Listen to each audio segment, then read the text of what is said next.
Masters of survival, their skills are being passed down through generations, from quenching their thirst in a dry riverbed to tracking elusive prey like the nimble monkeys of the forest,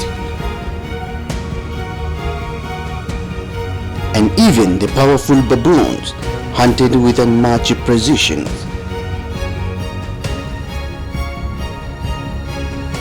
But it's not just the hunt that sustains them. Honey, nature's sweet gift, completes their circle of survival.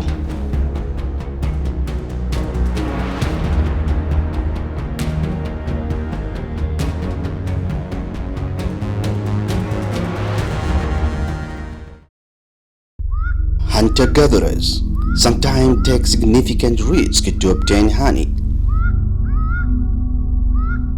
They often climb large trees like the Baobab to reach the beehive.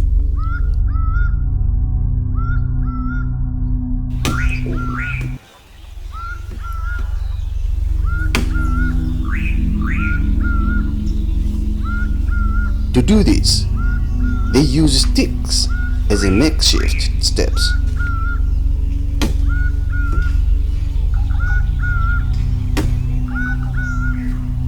Wedging them into the tree's trunk to ascend.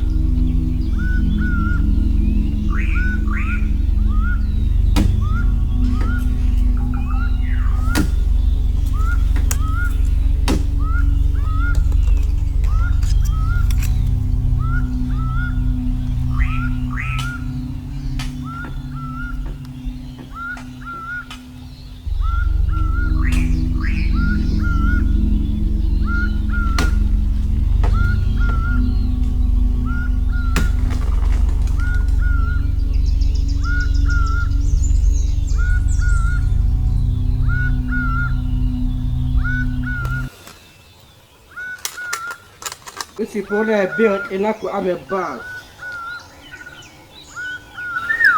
This is Hadzabe.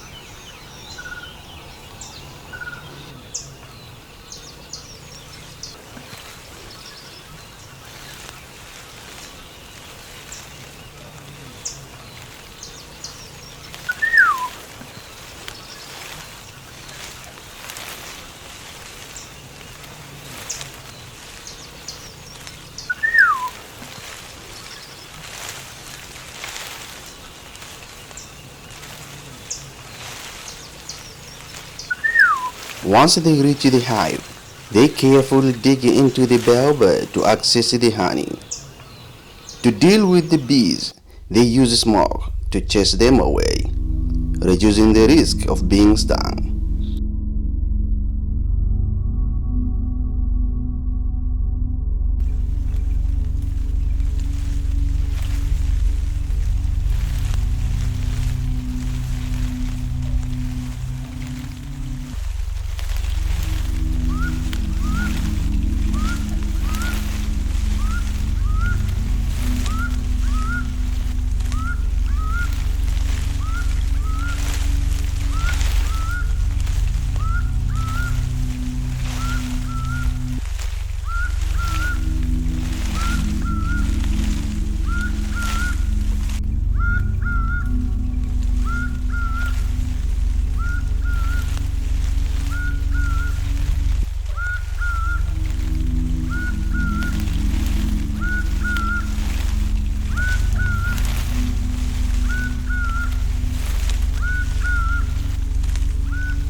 Hunters use their acute sense of hearing to detect the presence of a hive within a baobab tree or other potential nesting sites.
However, the outcome of this effort isn't always guaranteed.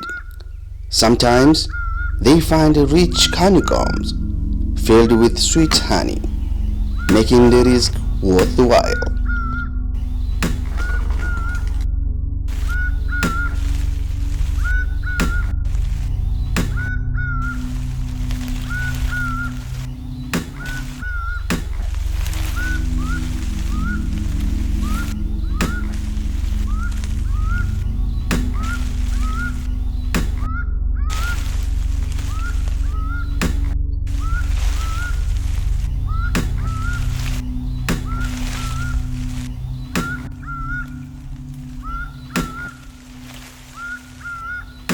Other times, they may end up with a poor quality honey or even empty combs, making the dangerous climb less rewarding.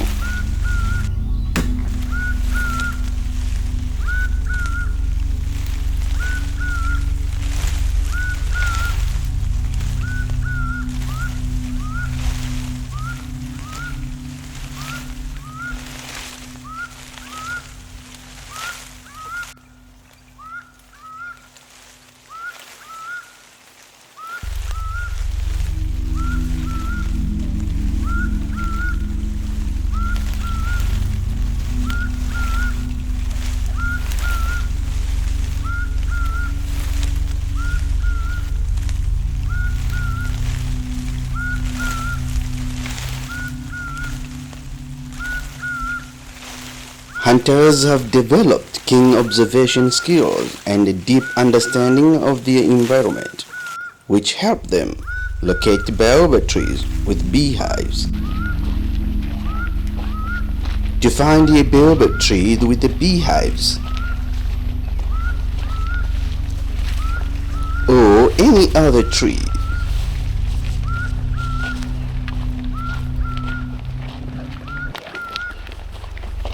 the hunters watch for bees flying in and out of specific areas.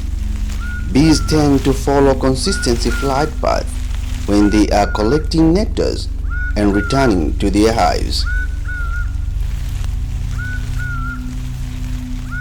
By observing this flight pattern, the hunters can trace the bees back to their hives. The sounds of buzzing bees can often be heard from a distance. Experienced hunters know that certain baobab trees are more likely to house beehives. They look for trees with suitable cavities or holes that bees might use to build their hives.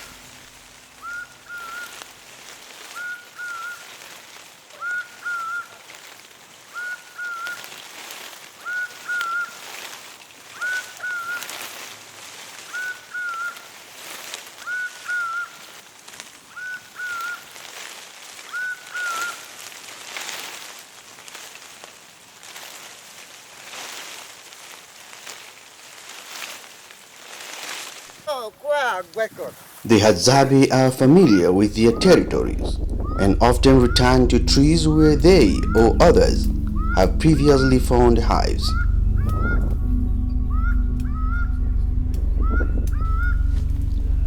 They know which trees are most likely to host bees based on past experience.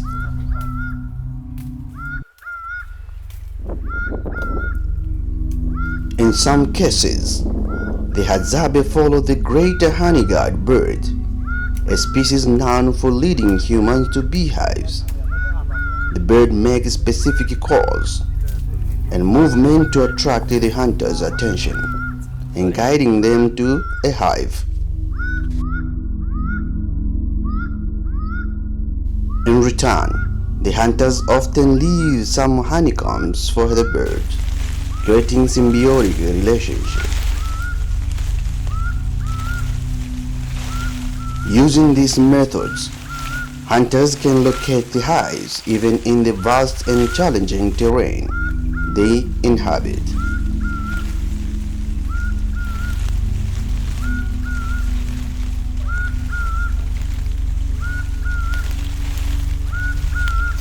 Nzito sana. That's a lot of time. It's honeycomb. Look at it.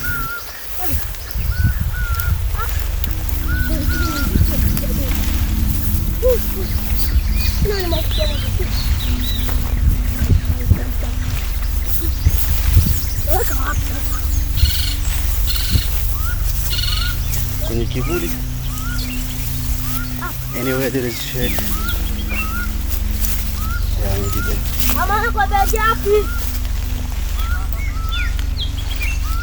Karibu sogea.